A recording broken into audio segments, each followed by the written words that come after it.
ആത്മാക്കളിൽ വിശ്വസിക്കുന്നുണ്ടോ? പ്രേതം, പിശാച് എന്നിവയിൽ? ഇനി അതുമല്ലെങ്കിൽ പുനർജന്മത്തിൽ?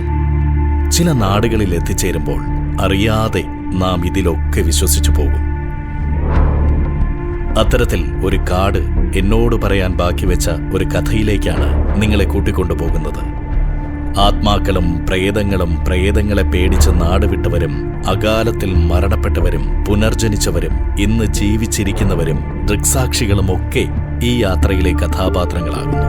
ദുരൂഹതകൾ നിറഞ്ഞ ആ അനിഷ്ട സംഭവത്തിന്റെ പൊരുൾ തേടിയാണ് ഈ യാത്ര.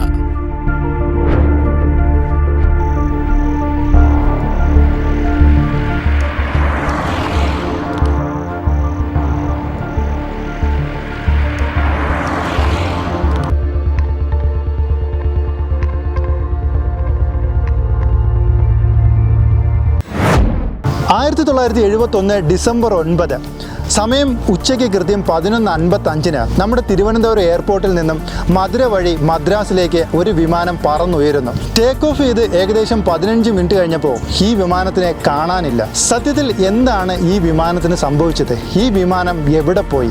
ഇത് അന്വേഷിച്ചാണ് നമ്മുടെ ഇന്നത്തെ യാത്ര. ഞാൻ പണ്ടേ പറയാറുണ്ട്, നമ്മൾ ചെല്ലുന്ന ഓരോ സ്ഥലത്തും അവിചാരിതമായ ഒന്ന് നമ്മളെ കാത്തിരിക്കും.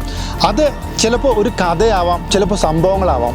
അത്തരത്തിൽ വർഷങ്ങൾക്ക് മുന്നേ ഞാൻ എത്തിയ ഒരു കാട് എന്നോട് പറഞ്ഞ ഒരു കഥയാണ് നിങ്ങളുടെ മുന്നിലേക്ക് ഇത്തവണ ഞാൻ തുറന്നു കാട്ടുന്നതെന്ന് പറയാം. അപ്പോൾ ആ ഒരു യാത്രയിലേക്കാണ് നമ്മൾ പോകുന്നത്. ഓക്കെ,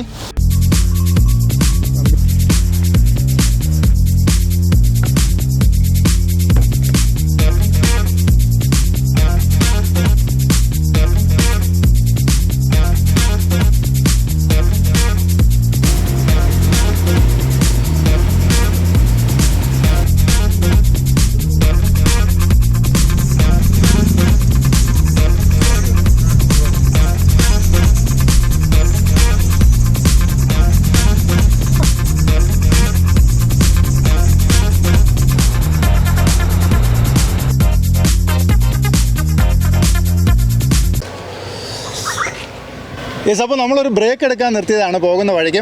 അപ്പോൾ നമ്മൾ പറഞ്ഞുകൊണ്ട് വന്നത് അറിയാമല്ലോ, അതായത് 1971 തിരുവനന്തപുരത്ത് നിന്നും മദ്രാസിലേക്ക് പൊയ്ക്കൊണ്ടിരുന്ന ഒരു വിമാനത്തെക്കുറിച്ചാണ് നമ്മൾ പറഞ്ഞു വന്നത്. അത് മധുരയിൽ ലാൻഡ് ചെയ്യുന്നതിന് ഒരു 10 മിനിറ്റ് മുന്നേ ആണ് ഈ വിമാനം മിസ്സാവുന്നത് കേട്ടോ. വിമാനത്തെക്കുറിച്ച് ഒരു അറിവും ഇല്ലാതാവുന്നത്. ഇനി ഞാൻ നിങ്ങളെ കൂട്ടിക്കൊണ്ട് പോകുന്നതെന്ന് പറയുന്നത് ഒരു ബ്രേക്കിന് വേണ്ടിയിട്ടാണ്. അതായത് നമുക്ക് നേരെ എൻ്റെ നാടായ വർക്കല, തിരുവനന്തപുരത്ത് വർക്കലയിലേക്കൊന്ന് പോയിട്ട് വന്നാലോ. എൻ്റെ നാട്ടിൽ നിന്ന് ഒരു 3 പാസഞ്ചേഴ്സ് ഈ ഫ്ലൈറ്റിലുണ്ടായിരുന്നു. അവരെ തേടിയാണ് ഇപ്പോൾ നമ്മൾ പോകുന്നത്. അതിലൊരാളുടെ വീട്ടിലേക്കാണ് ഞാൻ നിങ്ങളെ കൂട്ടിക്കൊണ്ട് പോകുന്നത്. അവിടെ പോയി അന്നത്തെ ഒരു ദിവസം അവർക്ക് റീകളക്ട് ചെയ്യാൻ പറ്റുന്നുണ്ടോ എന്ന് നമുക്കൊന്ന് നോക്കിയിട്ട് വന്നാലോ.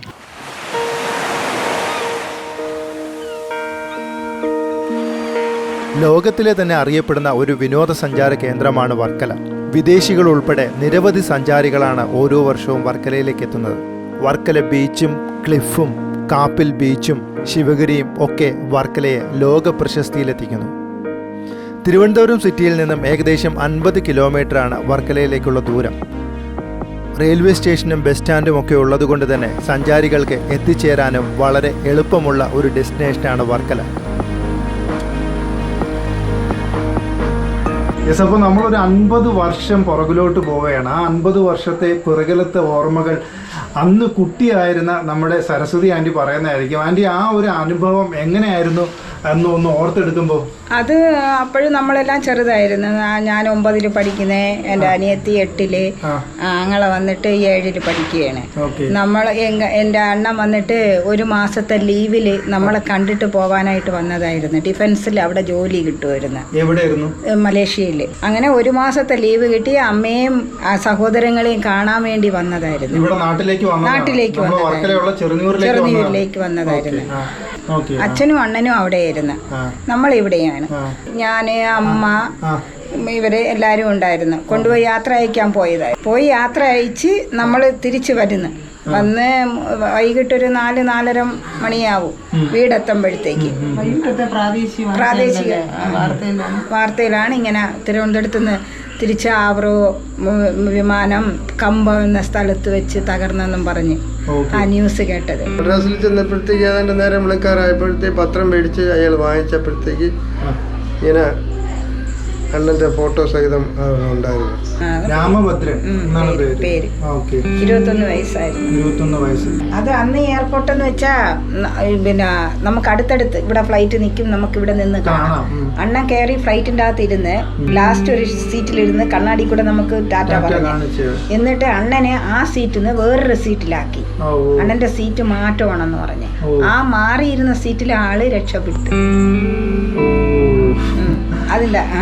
ബോഡി കൊണ്ടുവരാനോ മരിച്ചോ എന്നൊക്കെ കൺഫേം ചെയ്യാനായിട്ട് നിങ്ങൾ എന്തെങ്കിലും ചെയ്തായിരുന്നോ? ഇല്ല, അത് ഗവൺമെന്റ് ആയിട്ട് തന്നെ അവര് ബോഡി എല്ലാം കൊണ്ടുവന്നായിരുന്നു. അവര് തിരുവനന്തപുരത്ത് മന്ത്രി ഉണ്ടായിരുന്നു, ചന്ദ്രശേഖരൻ. ആ മന്ത്രിയുടെ ഉണ്ടായിരുന്നു. ഇവിടെ വർക്കരയിൽ നിന്ന് 3 ബോഡി ഉണ്ടായിരുന്നു. ഇവിടെ ഉണ്ടായിരുന്നു. പാലച്ചറ ഒരു മുസ്ലിം ഉണ്ടായിരുന്നു. അതുകൊണ്ട് വലിയ ലോറി, തമിഴ് വണ്ടി ഉണ്ടല്ലോ വലുത്, അതായത് വലിയ ലോറിയിലാണ് അന്ന് ഡെഡ് ബോഡി കൊണ്ടുവന്നത്. എവിടെയാണ് സംഭവിച്ചോന്നോ എന്ത് സംഭവിച്ചോന്നോ ഒന്നും ആദ്യത്തെ ഒരു ദിവസം ആർക്കും അറിയാൻ കഴിഞ്ഞില്ലെന്നാണ് പറയുന്നത്. കാരണം അവിടെ എത്തിച്ചേരാൻ പറ്റത്തില്ല എന്നുള്ള ഒരു കണ്ടീഷൻ. മഴയുണ്ടായിരുന്നു, ചെറിയ മഞ്ഞും മഴയൊക്കെ ഉണ്ടായിരുന്നു. അപ്പൊ ഈ മരിച്ച അതിൽ കുറെ ആൾക്കാർ വിളിച്ചപ്പോഴത്തേക്ക് കുറെ വന്യമൃഗങ്ങളാണ് ഓടി വന്നത്. അത് ഈ പത്രത്തിൽ എഴുതിയിട്ടുണ്ട്. ഇവിടെ നിന്ന് പോയ ആൾക്കാർ എങ്ങനെയോ ആ സ്ഥലത്ത് ഈ കാടിൻ്റെ ഇടയിൽ എങ്ങനെയോ എത്തിയാണ് ഇതിൻ്റെ യഥാർത്ഥ സ്ഥലം കണ്ടുപിടിച്ച് എത്തിയത്. നമ്മളെ 3 പെമ്പിളരെയും വിളിച്ചിരുത്തിയിട്ട് പറയുമായിരുന്നു, അമ്മ ഞാൻ ഇവർക്കൊക്കെ എത്ര കിലോ സ്വർണം വേദം ഞാൻ ഉണ്ടാക്കണം അമ്മ എന്നൊക്കെ ചോദിക്കുമായിരുന്നു. എല്ലാം ഇപ്പോഴും ഇതിന്റെ ആ പേര് പറഞ്ഞ എല്ലാവർക്കും അറിയാം ഈ വീട്, ഈ സ്ഥലം. ട്രെയിൻ ആക്സിഡന്റിൽ സ്നേഹമുള്ള ഒരു അണ്ണനായിരുന്നു. നമുക്ക് ഭയങ്കര സ്നേഹമുള്ള ഒരു അണ്ണനായിരുന്നു. അതിനിടയ്ക്ക് അണ്ണൻ കൊണ്ടുവന്ന ഒരു മിക്സി ഉണ്ടായിരുന്നു. അന്ന് ഷോക്ക് അടിച്ച് അന്ന് തീരാനുള്ളതായിരുന്നു അണ്ണന്. മിക്സി എന്ന് വെച്ചാൽ ചെറിയ ജാറായിരുന്നു. അത് ഇങ്ങനെ മുളക് എടുത്തിട്ടിട്ട് അടിക്കായിരുന്നു. അപ്പൊ കയ്യിൽ വെച്ചിട്ടാണ് ഇത് അടിക്കുന്നത്. അപ്പൊ കയ്യിൽ വെച്ചപ്പോഴത്തെ ഇടന്നോ ഷോർട്ട് സർക്യൂട്ട് വന്നിട്ട് അടിച്ച് അങ്ങനെ അടിച്ചു. അന്ന് തീരേണ്ടായിരുന്നു. അപ്പൊ അതിന് മുന്നേ ഇങ്ങനെ ഒരു ചെറിയൊരു സംഭവം ഇൻസിഡന്റ് ഉണ്ടായി. അതിനുമ്പോ അണ്ണന്റെ ഒരു ഫ്രണ്ട് ഉണ്ടായിരുന്നു വക്കത്തുള്ള സുരേഷ് എന്ന് പറഞ്ഞിട്ട്. അപ്പൊ പുള്ളിക്കാരൻ ഇങ്ങനെ ഈ കൈരേഖാശാസ്ത്രം നോക്കാനായിട്ട് പോയി രണ്ടുപേരും കൂടെ. അപ്പൊ അയാൾ പറഞ്ഞെന്നെ ഈ യാത്ര ഒഴിവാക്കുന്നതാണ് നല്ലത്, ദോഷ സമയമാണ്. അപ്പൊ സുരേഷിന് പറയാനും വയ്യ പറയാതിരിക്കാനും വയ്യ നമ്മളെടുത്തേ. അത് നോക്കിയിട്ട് വീട്ടിൽ വന്നിട്ട് അമ്മച്ചിയുടെ അടുത്ത് പറഞ്ഞു. അപ്പം അമ്മച്ചി പറഞ്ഞു, മോനെ ഈ യാത്ര മാറ്റി വയ്ക്കുന്നല്ലേ നല്ലത്. അപ്പോൾ എടുത്ത വായില് അമ്മയ്ക്ക് ഞാൻ എന്ത് മരിച്ചു പോകുമെന്ന് പറഞ്ഞു. വിഷമമുണ്ടാ. ഇവിടെ നമ്മള് മാംഗോ പിക്കിള് എല്ലാമേ ഇട്ട് കൊടുത്ത്, കരിപ്പട്ടി ടവല് എല്ലാം ചെറിയൊരു ബാഗിലാക്കി കൊടുത്തയച്ച്. അത് ഒന്നുമേ ഉടഞ്ഞിട്ടില്ല. പക്ഷെ അണ്ണന് വേറെ ഇവിടെ ഇങ്ങടെ ഒരു ചതവ് ഇങ്ങട്ടെ ഉള്ളായിരുന്നുള്ളൂ. പക്ഷെ കയ്യും കാലിനും ഒന്നും ഒരു കുഴപ്പമുണ്ടായിരുന്നു. അന്നേരം ഒത്തിരി അന്ന് എല്ലാം എഴുതിയിരുന്നെന്ന് തോന്നുന്നു. ഒത്തിരി വെള്ളം കൊടുക്കാൻ ആരെങ്കിലും ഉണ്ടായിരുന്നെങ്കിൽ അന്ന് രക്ഷപ്പെട്ടു പോയിരുന്നു.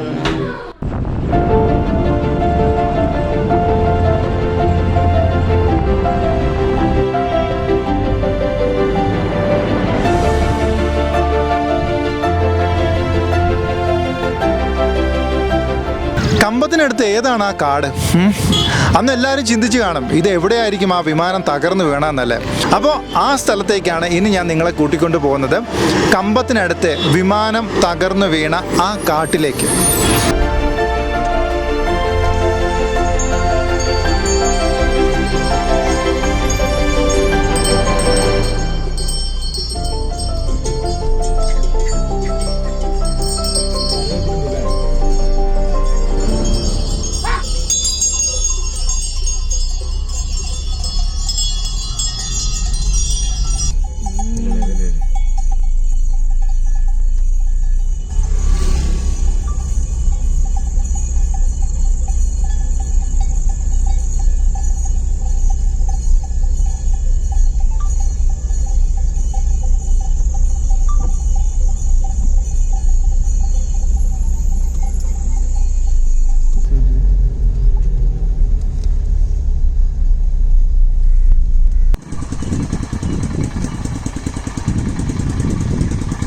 പോകുന്ന വഴിക്ക് കുറച്ച് ആട്ടുംകാൽ സൂപ്പ് കുടിച്ചിട്ട് പോകാമെന്ന് വിചാരിച്ചു. അതിനുവേണ്ടി വണ്ടി നിർത്തിയതാണ്.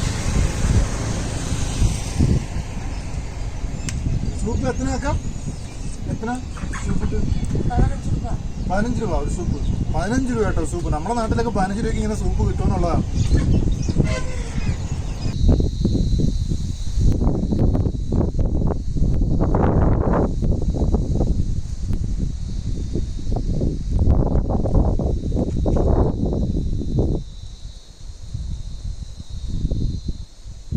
ഇപ്പോഴും സംശയം ബാക്കി നിൽക്കുന്നത് കമ്പത്ത് ഏത് മലയിലാണ് അല്ലെങ്കിൽ ഏത് കാട്ടിലാണ് ആ വിമാനം തകർന്നു വീണതെന്നാണല്ലോ. ഒരുപാട് പേർക്ക് ആഗ്രഹം കാണും. കാരണം ജീവിച്ചിരിക്കുന്നവർക്കും അതുപോലെ തന്നെ മരിച്ചവരുടെയും റിലേറ്റീവ്സിന് ഇപ്പോഴും ആ സ്ഥലത്തെക്കുറിച്ച് യാതൊരു അറിവും ചിലപ്പോൾ കാണത്തില്ല. ഇങ്ങനെ ഒരു വിമാന അപകടം ഉണ്ടായപ്പോൾ തന്നെ പുറം ലോകം അറിയാൻ ഒരുപാട് വൈകി. കാരണം ഈ കാട്ടിൽ അല്ലെങ്കിൽ ഈ മലയിലെത്താൻ യാത്രാ സൗകര്യങ്ങൾ തീരെ ഇല്ലായിരുന്നെന്ന് പറയാം. ഏകദേശം 20 കിലോമീറ്റർ മല കയറേണ്ട സമയം അന്ന് എടുത്തിരുന്നത് 5 മണിക്കൂറും 6 മണിക്കൂറുമാണ്. കാരണം അത്രയ്ക്ക് റോഡ് മോശമായിരുന്നു. അതുകൊണ്ട് തന്നെ അവിടെ എത്തിച്ചേരാനും റെസ്ക്യൂ നടത്തുവാനും ഒക്കെ ഒരുപാട് കഷ്ടപ്പെടേണ്ടി വന്നു. നമ്മൾ നേരത്തെ പറഞ്ഞതുപോലെ 27 യാത്രക്കാരും 4 ജീവനക്കാരുമായി പോയിരുന്നു. മൊത്തം 31 പേരാണ് ആ ഫ്ലൈറ്റിൽ ഉണ്ടായിരുന്നത്. അതിൽ 9 പേരെ ജീവനോടെ തിരിച്ച് കിട്ടി എന്നാണ് അന്നത്തെ കാലത്ത് അറിയാൻ കഴിഞ്ഞത് കേട്ടോ. സോ അതിൻ്റെ കൂടുതൽ വിശേഷങ്ങളിലേക്കാണ് നമ്മൾ ഇനി പോകാൻ പോകുന്നത്.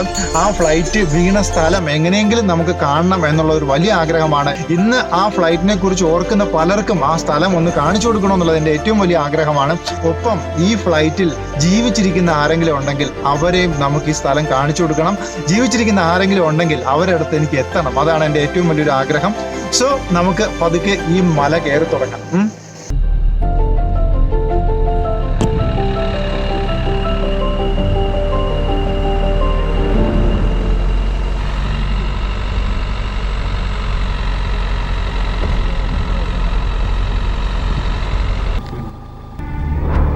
കഴിഞ്ഞോണം വന്നപ്പോൾ ഇവിടെ ഒരു വണ്ടി ഇത് എനിക്ക് പഞ്ചറായി കിടക്കുന്നു. ഫുൾ ഫാമിലി ബ്രേക്ക് ഡൗൺ ആയിപ്പോയി. ബ്രേക്ക് ഡൗൺ ആയെന്ന് പറഞ്ഞാൽ എഞ്ചിൻ്റെ എന്താ പ്രശ്നം.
முருகண்ணா வணக்கம்.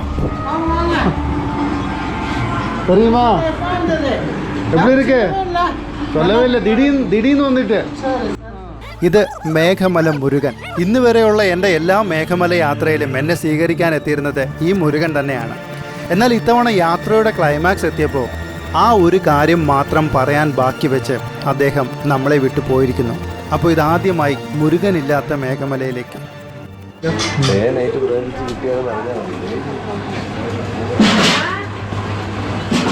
ஹாய் அக்கா, எப்படி இருக்குங்க? நல்லா இருக்குங்களா? நீங்க எப்படி இருக்கு? நல்லா இருக்குங்களா? ஓ பாப்பாக்கா ஆயிடுச்சா? அப்படிங்களா? பாப்பா 3 மாசம் ஆயிடுச்சு. 3 மாசம். ஹாய் பாட்டி, எப்படி இருக்கீங்க? நல்லா இருக்கு பாட்டி. நல்லா இருக்கு பாட்டியா? Okay okay. ஏற்கனவே ஒரு 50 இயர்ஸ் முன்னாடியே ஒரு ஃப்ளைன் கிராஷ் ஆயிடல இங்க. உங்களுக்கு அந்த இன்சிடென்ட் ஞாபகம் இருக்குங்களா? நீங்க அந்த டைம்ல இங்க இருக்குங்களா? நான் அந்த டைம்ல இல்ல சார். இல்ல, ஓகே. நம்ம வீட்டுக்காரரு இல்ல, அப்பெல்லாம் நம்ம வீட்டுக்காரங்க எல்லாம் சின்ன பிள்ளைங்க. உனக்கு தெரியுமா அது விழுந்தது தெரியும் சொன்னாங்க எங்களுக்கு. நாங்க போய் பார்க்கல. அது எப்படி தெரிஞ்சது உங்களுக்கு? அங்க இருந்து வேலைக்கு வந்தாங்கல்ல எஸ்டேட்ல இருந்து, அவங்க வந்து சொன்னது எங்களுக்கு தெரியும். இங்க வந்து சொல்லிருக்கு. என்ன சொல்லிருக்கு அந்த டைம்ல? ஏரப்பிள்ளை விழுந்து கிடக்கு, வாங்க எல்லாரும் வாங்கன்னு சொல்லி பார்க்க போனாங்க எல்லாரும். பாட்டி, அப்ப நீங்க அந்த டைம்ல போயிருக்கா? நாங்க போகலையா. போகல. வணக்கம், எப்படி இருக்கீங்க? நல்லா இருக்கு. நீங்க எப்படி இருக்கீங்க? நல்லா இருக்கீங்களா? மறக்கவே மாட்டேன். മേഘമലയിൽ ഈ കാണുന്ന പഞ്ചായത്ത് ഗസ്റ്റ് ഹൗസും 1-2 ബംഗ്ലാവുകളും മാത്രമാണ് ഉള്ളത് താമസിക്കാനായിട്ട്. അപ്പോൾ ആ പഞ്ചായത്ത് ഗസ്റ്റ് ഹൗസിലാണ് നമ്മളിന്ന് സ്റ്റേ ചെയ്യുന്നത്.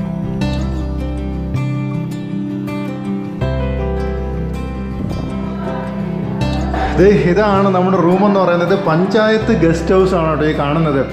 ഞാൻ വന്നപ്പോൾ തൊട്ട് ഏകദേശം ഒരു 10-12 വർഷങ്ങൾ തൊട്ട് താമസിക്കുന്ന ഒരു സ്ഥിരം എൻ്റെ സ്പോട്ടാണ് ഇതെന്ന് പറയാം. ഇതാണ് റൂം.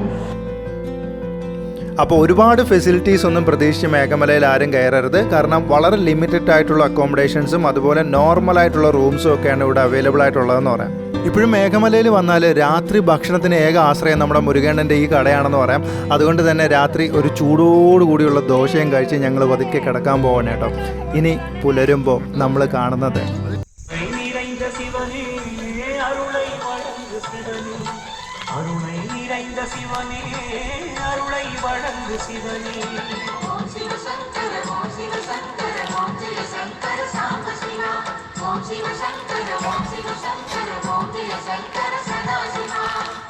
നമ്മൾ ഇന്നുള്ളത് മേഘമലയിലാണ്. എല്ലാവരും ഭയങ്കര ഒരു ക്യൂരിയോസിറ്റിയിലായിരിക്കുമല്ലോ, ഭയങ്കര ആകാംക്ഷയായിരിക്കും എല്ലാവർക്കും. അപ്പോൾ മേഘമല എന്താണ്, അല്ലെങ്കിൽ മേഘമല എവിടെയാണ് എന്നാണ് ഞാൻ പറയാൻ പോകുന്നത്. മേഘമല എന്ന് പറയുന്നത് നമ്മുടെ തമിഴ്നാട്ടിലെ തേനി ജില്ലയിലെ ഒരു ഹിൽ സ്റ്റേഷനാണ് മേഘമല എന്ന് പറയുന്നത്. അത്യാവശ്യം ഒരു ടൂറിസ്റ്റ് സ്പോട്ടാണെന്ന് വേണമെങ്കിൽ പറയാം. നമ്മുടെയൊക്കെ കേരളത്തിലെ മൂന്നാർ പോലെ ഒരു ഹിൽ സ്റ്റേഷനാണ് മേഘമല. ഒരുപാട് തവണ നമ്മൾ തേക്കടിയിൽ വന്നിട്ടുണ്ടായിരിക്കും. തേക്കടിയിൽ നിന്ന് ഏകദേശം ഒരു 80 കിലോമീറ്റർ സഞ്ചരിച്ചാൽ നമുക്ക് ഈ മേഘമലയിൽ എത്താം. അപ്പോൾ മേഘമല എന്ന് പറയുന്നത് തേക്കടിയിൽ നമ്മൾ നേരെ തേനി റൂട്ടിൽ വരുമ്പോൾ അവിടെ ചിന്നമാനൂർ എന്ന് പറയുന്നൊരു സ്ഥലമുണ്ട്.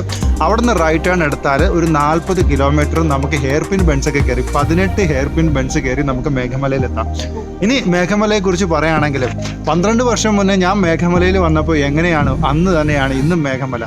അതായത് ATM കൗണ്ടറുകളില്ല, പെട്രോൾ പമ്പുകളില്ല, സ്മാർട്ട് ഫോണുകളില്ല. അങ്ങനത്തെ ഒരു ഗ്രാമം, ഒരു പീസ്ഫുൾ ആയിട്ടുള്ള ആംബിയൻസ് മാത്രമുള്ള ഒരു ഗ്രാമം, അതാണ് മേഘമല. എനിക്ക് തോന്നുന്നു ഏറ്റവും കൂടുതൽ ചെന്നൈ ബേസ്ഡ് ആയിട്ടുള്ള ആൾക്കാരും അല്ലെങ്കിൽ സേലം ഇവിടുത്തുകാരൊക്കെയാണ് നമ്മുടെ മേഘമലയിലേക്ക് എത്തിച്ചേരുന്നത്. മേഘമലയുടെ ഒരു പ്രത്യേകത ഞാൻ മുമ്പ് വിശേഷിപ്പിച്ചിട്ടുള്ളത് പോലെ തന്നെ മേഘങ്ങൾ പ്രണയിക്കുന്ന മേഘമല. മിക്കവാറും കൂടുതലും മഴമേഘങ്ങളും മഞ്ഞുമേഘങ്ങളും ഒക്കെ ആയിരിക്കും മേഘമലയിൽ കാണാൻ കഴിയുന്നത്. അതുപോലെ തന്നെ നീല ജലാശയത്തിന് നടുക്കിലെ ഒരു പച്ച തുരുത്താണ് മേഘമല എന്ന് പറയാം. നമ്മൾ മൂന്നാറൊക്കെ പോകുമ്പോൾ കാണുന്ന ഫുൾ തേയിലത്തോട്ടങ്ങളാണല്ലേ. എന്നാൽ ഇവിടുത്തെ മേഘമലയിലെ പ്രത്യേകത എന്ന് പറയുന്നത് തേയിലത്തോട്ടങ്ങൾക്ക് കൂട്ടായിട്ട് തന്നെ നീല ജലാശയമാണ് ഇവിടെ പരന്ന് കിടക്കുന്നത്. എവിടെ നോക്കിയാലും നമുക്ക് കാണാൻ പറ്റുന്നത് ഇതുപോലുള്ള തേയിലത്തോട്ടങ്ങളും ഒപ്പം അതിന് കൂട്ടായിട്ടുള്ള നമ്മുടെ നീല ജലാശയവുമാണ് കേട്ടോ. ഒരുപാട് ഡാമുകളുള്ള ഒരു ഏരിയയാണ് മേഘമല എന്ന് പറയുന്നത്. അപ്പോൾ അങ്ങനെ ഉള്ള മേഘമലയിലാണ് നമ്മൾ നിൽക്കുന്നത്. യെസ്, നമ്മൾ മേഘമല എപ്പോൾ വന്നാലും കാണുന്ന കുറേ മലയാളികളുണ്ട് കേട്ടോ. ഇത്തവണ വന്നപ്പോഴും കുറച്ച് മലയാളികളെ പരിചയപ്പെടാൻ പറ്റി. ഹായ്, ഇവർക്ക് എന്നെ ഒരു ചെറിയ പരിചയം ഉണ്ടെന്ന് തോന്നുന്നു അല്ലേ? എങ്ങനെയാ പരിചയം? ഇവിടെ വരുന്നത്? Okay okay okay. നിങ്ങളിങ്ങനെ റിമോട്ട് ആയിട്ടുള്ള പ്ലേസസിലാണോ കൂടുതലും വരുന്നത്? പീസ്ഫുൾ ആയിട്ടുള്ള പ്ലേസസിലാണ് വരുന്നത്? Okay okay. ഇല്ല, ഓക്കെ ഓക്കെ. എന്തായാലും ഓരോരുത്തരും നമുക്കൊന്ന് പരിചയപ്പെടാം. ഇവിടെ നിന്ന് തുടങ്ങാം. നമ്മൾ ബ്ലെസൺ എക്സ്പ്ലോർ ഫാക്ടറി. പുള്ളി ഇപ്പോൾ ഒരു ബൈക്കിലൊരു ഓൾ ഇന്ത്യ ട്രിപ്പൊക്കെ പോയിട്ട് വന്നേ ഉള്ളൂ അല്ലേ? Tom, Joseph, Aby. ഇവിടെ വരുമ്പോൾ നോട്ട് ചെയ്യാനുള്ള 2 പോയിന്റ്സ് പറഞ്ഞ് നിങ്ങൾ അനുഭവിച്ച 2 പോയിന്റുകൾ. ഇല്ലാത്ത 2 ഒന്ന് പൈസ കൈ കരുതിയിരിക്കണം. ഓക്കെ, ആവശ്യത്തിന് കൂടുതൽ പെട്രോൾ. യെസ്, ശരി. അപ്പോൾ എന്തായാലും എല്ലാവരും കണ്ടതിൽ സന്തോഷം. Okay, bye bye bye. Yes, നമ്മൾ മേഘമല വന്നു കഴിഞ്ഞാൽ ഇവിടെ പെട്രോൾ പമ്പും ഇല്ല, അതുപോലെ തന്നെ ATM കൗണ്ടറും ഇല്ല കേട്ടോ. പക്ഷെ അത്യാവശ്യത്തിന് എന്തെങ്കിലും കാശ് വേണമെങ്കിൽ ഇവിടെ സഹായിക്കുന്ന ഒരാളുണ്ട്. അദ്ദേഹത്തിൻ്റെ പേരാണ് സെന്തിൽ. ஹாய் செந்தில் அண்ணா, எப்படி இருக்கீங்க? நல்லா இருக்குங்களா? இப்போ என்ன காசு இல்லை இங்கே வந்தால் நீங்கள் உங்களை என்ன பண்ணுவேன்? ஹெல்ப் பண்ண முடியும். எப்படி? பணம் இல்லாட்டி கூகுள் பே இல்லாட்டி ஃபோன்பே எல்லாம் கொடுக்க முடியும். அப்படிங்களா? ஓகே. അതായത് അവിടെ ഒരു ഗൂഗിൾ പേ നമ്പർ വെച്ചിട്ടുണ്ട്. നിങ്ങൾ ഇൻ കേസ് കാശില്ലാതെ വന്നാൽ, എല്ലാവരും കാശ് എടുത്തിട്ട് വരണം. കാശ് എടുക്കാതെ വന്നാൽ ഇവിടെ ഈ നമ്പറിലോട്ട് ഗൂഗിൾ പേ ചെയ്താൽ ഒരു ചെറിയ ഫീ മാത്രം എടുത്തിട്ട് പുള്ളി ഇവിടെ നിന്ന് അത്യാവശ്യത്തിന് ചിലവിലുള്ള കാശ് തരും അല്ലേ? അപ്പടി തന്നെ. അപ്പോൾ ഞാനും ഇത്തവണ കുറേ തവണ വന്നിട്ടുണ്ടെങ്കിൽ ഇത് പരീക്ഷിച്ചിട്ടില്ല. ഇത്തവണ ഞാനും കാശ് എടുക്കാൻ മറന്നു. ഈ ഭാഗ്യത്തിന് സെന്തിലണ്ണൻ കുറച്ച് കാശ് ഒന്ന് സഹായിച്ചു. Okay, thank you. ശരി. യെസ്, ഇവിടെ വന്നപ്പോൾ കുറച്ച് തമിഴ് ഫ്രണ്ട്സിനെ കണ്ടു. ഹായ് നண்பர்கள், എവിടെ ഇരിക്കീങ്ക? ഫൈൻ. ഇനി മേഘമലയിൽ നമ്മൾ എന്തിനാണ് വന്നിരിക്കുന്നതെന്ന് അറിയാമല്ലോ. ഒരു ഇൻസിഡൻറ്റിനെ ബേസ് ചെയ്താണ് നമ്മൾ വന്നിരിക്കുന്നത്. ഇന്നലെ നമ്മൾ പറഞ്ഞു നിർത്തിയതും അവിടെയാണല്ലോ. നേരത്തെ നമ്മൾ പറഞ്ഞു നിർത്തിയതും അവിടെയാണ്. ആ ഫ്ലൈറ്റിലുണ്ടായിരുന്ന രാമഭദ്രൻ്റെ വീട്ടിൽ പോയായിരുന്നു. ഇനി നമ്മൾ പോകാൻ പോകുന്നത് ആ ഫ്ലൈറ്റിലുണ്ടായിരുന്ന ആ കുട്ടിയുടെ വീട്ടിലേക്കാണ്. ഇന്ന് ജീവിച്ചിരിക്കുന്ന ആ കുട്ടിയെ കാണാനാണ് നമ്മൾ പോകുന്നത്. ഓക്കെ, അപ്പോൾ നമ്മൾ പോകുന്നത് നേരെ എൻ്റെ നാടായ തിരുവനന്തപുരത്തേക്കാണ്.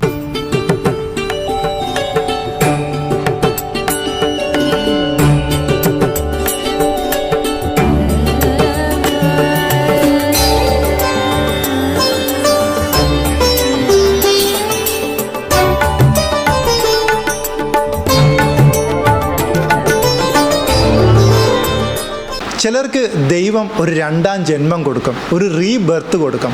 അത്തരത്തിലുള്ള ഒരാളിൻ്റെ അടുത്താണ് ഞാനിപ്പോൾ ഇരിക്കുന്നത്. കഴിഞ്ഞ 10 വർഷത്തെ എൻ്റെ യാത്രയുടെ ഫലം ഇവിടെ എത്തി, ഇവിടെ അവസാനിക്കുകയാണെന്ന് പറയാം. അദ്ദേഹത്തെ ഞാൻ കണ്ടെത്തി, അങ്ങനെ ഒരാളിനെ കണ്ടെത്തി. അദ്ദേഹത്തെ നമുക്കൊന്ന് പരിചയപ്പെടാം. ഹായ് സാർ, നമസ്കാരം. நமஸ்காரம். வணக்கம். வணக்கம். எப்படி இருக்கீங்க? நல்லா இருக்கேன். நல்லா இருக்குங்களா? நல்லா இருக்கேன். ஓகே. தமிழ் நண்பர்கள், இது வந்து தமிழ் தான் சார். பேஸ் வந்து ബേസിക്കലി നാங்கள் തമിഴ് தான். Okay. ஆனால் ரொம்ப வருஷமாக കേരള സെറ്റിൽ ആയിച്ചു. സാറിൻ്റെ ഒരു കുട്ടിക്കാലത്താണെന്ന് തോന്നുന്നു ആ ഫ്ലൈറ്റ് ക്രാഷ് ഉണ്ടായിരിക്കുന്നത് അല്ലേ? എത്രാമത്തെ വയസ്സിലായിരുന്നു ഉണ്ടായിരുന്നത്? അന്ന് എനിക്ക് 9 വയസ്സ്. ആ ഒരു നിമിഷം അല്ലെങ്കിൽ ആ ഒരു ദിവസം ഓർത്തെടുക്കുമ്പോൾ അത് എങ്ങനെയായിരുന്നു എന്നുള്ളത് സാറിനൊന്ന് വിവരിക്കാമോ? എൻ്റെ അമ്മയുടെ നാട് വന്നിട്ട് സേലം. സേലത്തിനടുത്ത് നാമക്കലിനടുത്ത് ഒരു വില്ലേജ് എരുമപ്പെട്ടി. അപ്പോൾ എരുമപ്പെട്ടിയിൽ എൻ്റെ അമ്മയുടെ അച്ഛൻ വന്നിട്ട് ഒരു വെൽ നോൺ പേഴ്സണാലിറ്റിയാണ്. അപ്പോൾ അങ്ങേര് GH അഡ്മിറ്റഡ് എന്ന് പറഞ്ഞ ഒരു ടെലഗ്രാം വരുന്നു ഒരു 4:30 മണി ടൈമിൽ. അച്ഛൻ വന്നിട്ട് ഇവിടെ പട്ടം LIC അസിസ്റ്റൻ്റ് ആയിരുന്നു. ഓക്കെ. അപ്പോൾ അച്ഛനൊരു 5-5:30 വന്നപ്പോൾ അമ്മ ഇങ്ങനെ പറഞ്ഞിട്ട് ഒരേ കരച്ചിലായിരുന്നു. ഓക്കെ. അപ്പോൾ അച്ഛൻ പറഞ്ഞു ഞാൻ പോയി അന്വേഷിച്ചിട്ട് വരാമെന്ന് പറഞ്ഞിട്ട്, അന്ന് നമുക്ക് വീട്ടിൽ ഫോണൊന്നും ഇല്ലല്ലോ. ഇല്ല. ഓക്കെ. അപ്പോൾ GPOയിൽ പോയിട്ട് അന്ന് ട്രങ്ക് കാൾ ബുക്ക് ചെയ്ത് വേണം സംസാരിക്കണം. അപ്പോൾ അങ്ങേര് ട്രങ്ക് കാൾ സംസാരിച്ചിട്ട് വന്നു. പറഞ്ഞു കുഴപ്പമൊന്നുമില്ല, അച്ഛൻ അഡ്മിഷൻ ഹോസ്പിറ്റലാണ്, പക്ഷേ സ്റ്റേബിളാണ്, അപ്പോൾ നമുക്ക് ഇന്ന് തന്നെ പുറപ്പെടാം എന്ന് പറഞ്ഞ് പുറപ്പെടാനുള്ള ശ്രമത്തിൽ ഇറങ്ങി. അപ്പോൾ അന്ന് ഒരേ ഒരു ട്രെയിൻ ഉണ്ടായിരുന്നു, സൂപ്പർ എക്സ്പ്രസ് എന്ന് പറഞ്ഞിട്ട്. ഈ ട്രെയിനിൽ പോയി, കാരണം അച്ഛൻ വരുമ്പോൾ തന്നെ ഈ ട്രെയിൻ പോയി കഴിഞ്ഞല്ലോ. അപ്പോൾ അടുത്ത ഓപ്ഷൻ അച്ഛൻ നോക്കുന്നത്, അച്ഛന് എന്തോ മനസ്സിലായിട്ടാണ് അച്ഛൻ പെട്ടെന്ന് പോകാമെന്ന് പറഞ്ഞിട്ട് കാറ് നോക്കാൻ പോയി. തമ്പാനൂരിൽ പോയി ഒരു ടാക്സി ബുക്ക് ചെയ്തിട്ടൊക്കെ വന്നപ്പോൾ തന്നെ രാത്രി 8:30 മണിയൊക്കെ കഴിഞ്ഞു. അപ്പോൾ അച്ഛൻ്റെ വേറൊരു ഫ്രണ്ട് ആരോ പറഞ്ഞു, ഇങ്ങനെ രാത്രിയിലുള്ള ഫ്ലൈറ്റ് വാർ ടൈം ആയതുകൊണ്ട് അത് രാത്രിയിൽ പോകുന്നില്ല, അടുത്ത ദിവസം രാവിലെയാണ് അത് പോകുന്നത്, ഫ്ലൈറ്റ് പോകുന്നത്. അപ്പോൾ അതിലൊന്ന് ശ്രമിച്ചുകൂടെ, വെറുതെ ഈ രാത്രിയിൽ എന്തിനാ റിസ്ക് എടുത്ത് വൈഫിനൊക്കെ കൊണ്ട് കാറിൽ എന്തിനാ പോകണമെന്ന് പറഞ്ഞിട്ട് ആരോ പറഞ്ഞിട്ടുണ്ട്. ഈ ടാക്സി ക്യാൻസൽ ചെയ്തു. നെക്സ്റ്റ് ഡേ മോർണിംഗ് അവർ പോയി ഇന്ത്യൻ എയർലൈൻസിന് ക്യാൻസൽ ചെയ്ത് ഇന്ത്യൻ എയർലൈൻസിൽ പോയി ബുക്ക് ചെയ്യാൻ പോയി. ബുക്ക് ചെയ്തപ്പോൾ അതിൽ 4 waiting list. 4 waiting list. Yes, അതിലും ഒരു ട്വിസ്റ്റ് ഉണ്ടല്ലേ ഈ 4 വെയിറ്റിംഗ് ലിസ്റ്റിൽ. യെസ്. ആ 4 വെയിറ്റിംഗ് ലിസ്റ്റും ടിക്കറ്റ് കൺഫേം ആയിട്ട് ഞങ്ങൾ എയർപോർട്ടിൽ പോയി. അന്ന് ഫ്ലൈറ്റ് വന്നിട്ട് ഒരു 11:30 തോന്നുന്നു, 11:30. അപ്പോൾ ഫ്ലൈറ്റ് വന്നു. ഞങ്ങൾ ലാസ്റ്റായിട്ട് അവിടെ എയർപോർട്ടിനകത്ത് ഒരു ക്യാൻറ്റീനുണ്ട്. അപ്പോൾ അവിടെ ചെന്നെല്ലാം ഓറഞ്ച് ജ്യൂസൊക്കെ കുടിച്ചു. എനിക്ക് അത് ഓർമ്മയുണ്ട്, ഓറഞ്ച് ജ്യൂസ് കുടിച്ച ഓർമ്മയുണ്ട്. അത് കഴിഞ്ഞ് നമ്മൾ ഫ്ലൈറ്റിൽ കയറുന്നു. ഫ്ലൈറ്റ് ടേക്ക് ഓഫ് ആയി. എല്ലാവരുടെയും ഫസ്റ്റ് എക്സ്പീരിയൻസ് ആയിരുന്നു അത്. ആദ്യമായിട്ട് ഫ്ലൈറ്റ് കയറുന്നു. അത് മറ്റേ HS748 എന്ന് പറഞ്ഞാൽ ആവറോടെ ഫ്ലൈറ്റ് ആയിരുന്നു. ഏകദേശം ഒരു half an hour to 40 minutes flight പോകുമ്പോൾ ഒരു ഭയങ്കര ഒരു ഷേക്ക് ഉണ്ടായി. നല്ല ഒരു ആട്ടവും കുടുക്കമും. പിന്നെ വെളിയിൽ നോക്കുമ്പോൾ ബ്ലാക്ക് ക്ലൗഡ്സ് ഉണ്ടായിരുന്നു. പബ്ലിക് അഡ്രസ് സിസ്റ്റം വഴി പൈലറ്റ് എന്തോ പറഞ്ഞുകൊണ്ടിരുന്നു. അത് എന്താണെന്ന് എനിക്കറിയത്തില്ല, എന്തോ പറഞ്ഞു. അപ്പോൾ അച്ഛൻ്റെ അടുത്ത് ഞാൻ ചോദിച്ചു എന്താണെന്ന് ചോദിച്ചപ്പോൾ അച്ഛൻ പറഞ്ഞു ബാഡ് വെതറാണെന്ന് പറയുന്നതെന്ന് പറഞ്ഞു. അപ്പോൾ ഇരുന്നത് നമ്മൾ വിങ്സിൻ്റെ നേരെയാണ് ഇരുന്നത്, റൈറ്റ് സൈഡ് ഓഫ് ദി ഫ്ലൈറ്റിൽ. വിൻഡോ സീറ്റിൽ ഞാനും തൊട്ടടുത്ത് അച്ഛനും. അത് എൻ്റെ ഫ്രണ്ടിൽ എൻ്റെ ബ്രദർ വിൻഡോ സീറ്റും അമ്മ വന്നിട്ട് എയിൽ സീറ്റും. കറക്റ്റ് ഹാഫ് ഓഫ് ദി ഫ്ലൈറ്റിലാണ് ഇരുന്നത്. ആ ഫ്ലൈറ്റിൽ മൊത്തം capacity I think it was around 42. അത്രയേ ഉള്ളൂ, ചെറിയ ഫ്ലൈറ്റാണ്. അങ്ങനെ ആയിരുന്നു. അപ്പോൾ ഇങ്ങനെ ഒരു ഷേക്ക് വന്നപ്പോൾ അച്ഛൻ പറഞ്ഞു ബാഡ് വെതറാണ്, റെയിനി സ്റ്റോമി വെതർ എന്ന് പറയുന്നതെന്ന് പറഞ്ഞു. അത് അത്രയേ ഉള്ളൂ. അത് കഴിഞ്ഞിട്ടൊരു ഭയങ്കര കുടുക്കം ഉണ്ടായി. അത് കഴിഞ്ഞിട്ട് എനിക്കൊന്നും ഓർമ്മയില്ല. അത് കഴിഞ്ഞിട്ട് ഞാൻ കണ്ണ് തുറക്കുമ്പോൾ ഒരു ഭയങ്കര തിക്ക് ഫോറസ്റ്റ് ആയിരുന്നു. എന്നെ ആരോ കയ്യിൽ എടുത്തുകൊണ്ടിരിക്കുന്നു.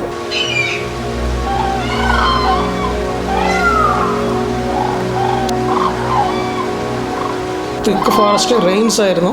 ഞാൻ എന്താണെന്ന് ചോദിക്കാനാണെങ്കിൽ തിരിച്ചും എനിക്ക് ബോധം പോയി എന്ന് എനിക്ക് ഇപ്പോൾ പറയാം, അന്ന് എനിക്ക് അറിയത്തില്ല. അത് കഴിഞ്ഞിട്ട് ഞാൻ കണ്ണ് തുറക്കുന്നത് ഒരു ആംബുലൻസിലായിരുന്നു.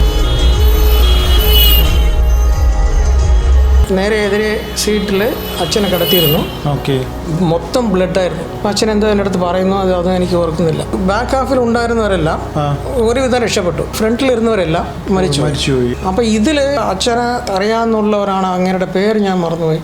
അങ്ങേരാണ് ലാസ്റ്റ് സീറ്റിൽ ഫ്ലൈറ്റ് കട്ടാകുമ്പോഴേ താഴെ ഈ ഫ്ലൈറ്റ് ഇങ്ങനെ ലേറ്ററലായിട്ടും കട്ടായെന്നാണ് എല്ലാവരും പറയുന്നത്. ബുക്കിലും അങ്ങനെയൊക്കെ പറഞ്ഞിട്ടുണ്ടായിരുന്നു. അത് കട്ടായി ഒരാൾ താഴെ ടീ എസ്റ്റേറ്റിൽ വീണു. പക്ഷെ അങ്ങേർക്ക് ഒന്നും സംഭവിച്ചില്ല. വളരെ ലോ ആൾട്ടിറ്റ്യൂഡ് ആയിരുന്നു ഫ്ലൈറ്റ്. ഓക്കെ. അവരാണ് രക്ഷപ്പെടുത്തിയെന്നാണ് പറയുന്നത്. അത് ആരാണെന്ന് എനിക്ക് അവർ പേര് പോലെ എനിക്ക് ഓർമ്മയില്ല ഇപ്പോൾ. നമ്പ്യാർ എന്നാണ് കേട്ടത്. നമ്പ്യാർ.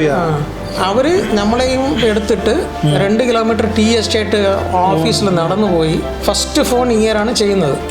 ഫ്ലൈറ്റ് ക്രാഷായിരുന്നു. ഇങ്ങനെ വന്നിട്ട് അത് കഴിഞ്ഞിട്ട് ചിന്നമനൂരിൽ നമ്മളെല്ലാവരും ഒരു ദിവസം അഡ്മിറ്റ് ചെയ്തിരുന്നു എന്ന് പറയുന്നു. ഇവിടെ ഒരു കട്ട് വന്നു, ഭയങ്കര കട്ട്. ഈ കട്ട് കൊണ്ട് ഭയങ്കര ബ്ലഡ് ലോസ് ആയി പോയി. അതായത് അതിൽ ഗുരുതരമായ പരിക്കുള്ളവരുടെ കൂട്ടത്തിലായിരുന്നു സാർ ഉണ്ടായിരുന്നത്. കുറച്ച് പേർക്ക് നിസ്സാര പരിക്കുണ്ടായിരുന്നു. അത് എൻ്റെ ബ്രദറിന് മുതുകിൽ ഒരേ ഒരു ബ്ലഡ് മാത്രം ലെഫ്റ്റ് കയ്യിൽ ഒടിഞ്ഞു. വേറെ ഒന്നും ഒരു സ്ക്രാച്ച് പോലും ഇല്ല. അത് കഴിഞ്ഞിട്ട് നെക്സ്റ്റ് ഡേ ഞാൻ ഉണരുന്നത് എന്നെ കാറിൽ ഇവർ മധുരയിലോട്ട് കൊണ്ടുപോകുന്നു. എൻ്റെ അമ്മ സ്പോട്ടിൽ മരിച്ചു. അത് കഴിഞ്ഞിട്ട് എൻ്റെ അച്ഛൻ ഹോസ്പിറ്റലൈസ്ഡ് ആണ്. ഞങ്ങൾ മധുരയിൽ എർസ്കിൻ ഹോസ്പിറ്റലായിരുന്നു അന്ന്. ഇപ്പോൾ അത് രാജാജി ഹോസ്പിറ്റലാണ്. ഡിസംബർ 17-ാം തീയതി അച്ഛനും മരിച്ചു. ഒരു 5-6 മാസം ആകുമ്പോൾ എല്ലാവരും വില്ലേജിൽ നിന്ന് വരും, നമ്മളെ കെട്ടിപ്പിടിച്ച് കരയും. അങ്ങനെ പിന്നെ നമ്മളായിട്ട് മനസ്സിലാക്കി ഇനി അച്ഛനമ്മ മരിച്ചു പോയി എന്നുള്ളത്. 8-ാം തീയതി രാത്രി ഫോണിൽ അറിഞ്ഞത് ഗ്രാൻഡ് ഫാദർ, അതായത് ഡോക്ടർ നാമക്കെല്ലാം മരിച്ചു. അച്ഛൻ ആ ന്യൂസ് അമ്മയടുത്ത് പറഞ്ഞില്ല. പറയാതെ തന്നെ ഫ്ലൈറ്റിൽ ഞങ്ങൾ പോകുന്നു. അമ്മയും മരിച്ചു. അമ്മ മരിച്ചത് അച്ഛൻ്റെ അടുത്ത് പറഞ്ഞേ ഇല്ല. അച്ഛൻ അങ്ങനെ മരിച്ചു. 3 പേരും മരിച്ചത് നമ്മൾ 6 മാസം അറിഞ്ഞിട്ടില്ല.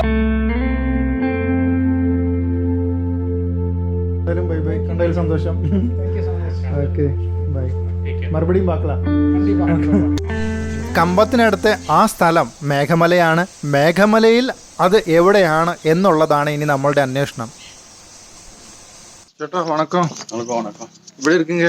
நல்லா இருக்கும். நீங்க மேகமலையில ஒரு 50 இயர்ஸ்க்கு முன்னாடி இங்க ஒரு ஃப்ளைட் கிராஷ் ஆயிடுச்சு. 71. அப்ப அந்த இன்சிடென்ட் இப்போ ஞாபகம் இருக்கு. அன்னைக்கு என்ன ஆச்சு இங்க? அங்க வந்துட்டு பாத்தீங்கன்னா அந்த இடத்துல ஃப்ளைட் வந்து ஆக்சிடென்ட் ஆகி போயிடுச்சு. ஃப்ளைட். ஆமா. எந்த இடம் அது?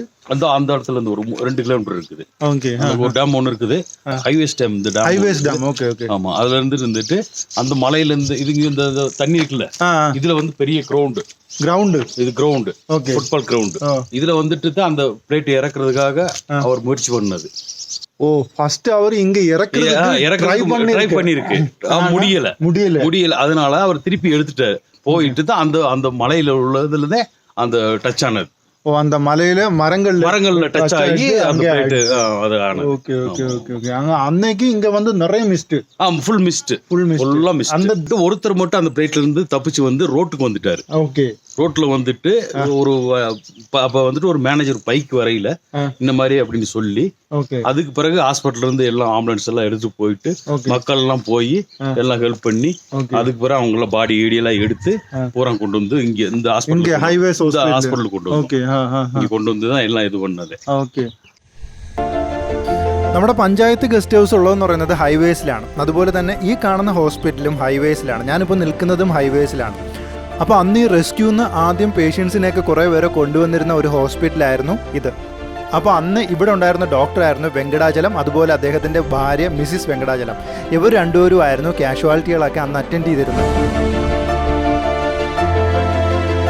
ആ ഫ്ലൈറ്റ് തകർന്ന് വീണ ആ സ്ഥലം നമ്മുടെ പഞ്ചായത്ത് ഗസ്റ്റ് ഹൗസിന് തൊട്ടടുത്ത് തന്നെയാണ്. ഇവിടെ നോക്കിയാൽ കാണാൻ പറ്റുന്ന ഒരു ഏരിയയിലാണ് ആ ഫ്ലൈറ്റ് തകർന്ന് വീണത്. നമ്മൾ കാത്തിരുന്ന ആ നിമിഷത്തിലേക്ക് നമ്മൾ കടക്കാൻ പോവുകയാണ്. ജഗന്നാഥ് സാർ, നമുക്ക് ആ സ്ഥലം ഒന്ന് കാണണ്ടേ? എല്ലാവരുടെയും ആവശ്യമാണ്. രാമഭദ്രൻ്റെ കുടുംബം ആ സ്ഥലം കാണാനായിട്ട് വെയിറ്റിംഗ് ആണ്. നമുക്കും ആ സ്ഥലം ഒന്ന് എക്സ്പ്ലോർ ചെയ്യാം.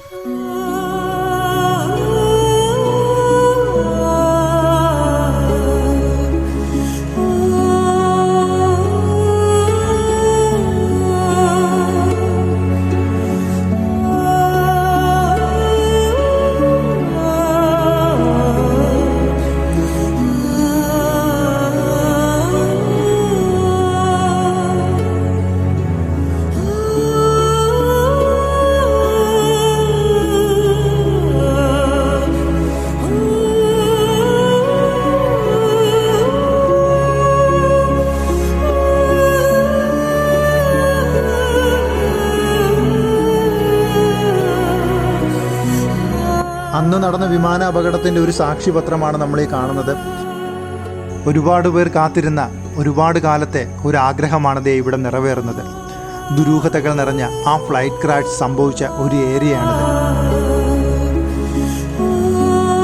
ലെഫ്റ്റ് സൈഡിൽ കാണുന്ന ഈ മലയിലാണ് ആദ്യമായിട്ട് വിമാനം തട്ടി അതിൻ്റെ വിങ്സിന് കേടുപാടുകൾ സംഭവിക്കുന്നത്. തുടർന്ന് നേരെ കാണുന്ന ആ ഗ്രൗണ്ടിൽ, അതായത് അന്ന് അത് ഫുട്ബോൾ ഗ്രൗണ്ടായിരുന്നു, ഇന്നൊരു ജലാശയമായി മാറി.